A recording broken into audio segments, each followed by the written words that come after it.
My granny and granddad met here.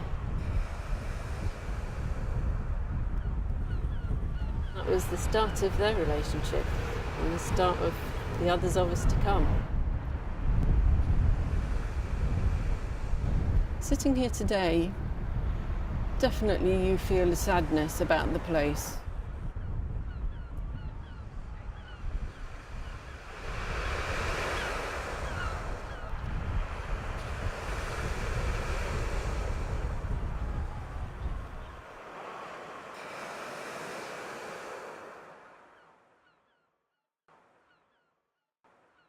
I have an awful lot of connections through my family and through my own life with this place. My granny and granddad met here. She was sitting on the seafront railings with her friends and the boys were walking up and down and my granddad spotted her. He told his friend that he was going to stick to her like glue, and he did. And he proposed to her on the back top seat of a Brighton tram, and that's how they started. In those days, you didn't meet people by going out clubbing or in the pub, so I guess this was dating alley, and they made full use of it. My dad was a lovely, adventurous daredevil daddy. He did the London to Brighton bike ride for 10 years until he was 80. The bike ride used to finish here with the terraces as a backdrop. Hordes of people waiting to see people come back on their bikes. Excitement, tired, thirsty, happy people. I was born in 1958 in a house in Brighton. Growing up, the Arches were an amazing sight and a way back to the real world from the excitement of the beach.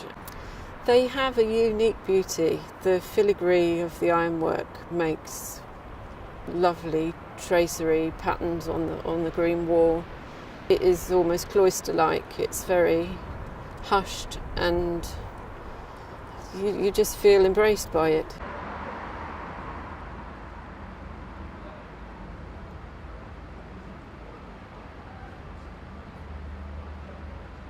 Today, you feel a sadness, the neglect and the decay that's happened.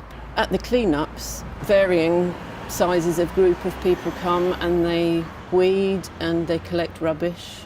Last time, I believe they picked up 1,000 needles.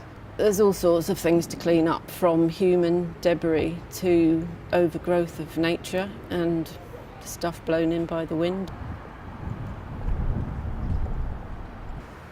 Growing up here, this space was more important than we realised, because this was our link with the past, and you can't help but feel hopeful in a place like this that it will have its use again and it will become more loved and more used, because it is just such a brilliant space and it was built for people, and I hope that people will continue to use it in the future.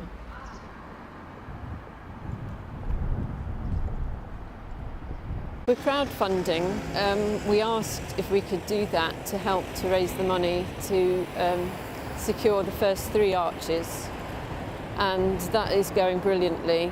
There is an element to it that makes it quite difficult, where people will say, well, we're not going to help with this because this is the council's let it rot and they should put the money in. But it's not a case of that anymore. This council now is really trying to make this work and make it happen and mend this lovely great spine that holds the seafront up. We're trying to help them. It's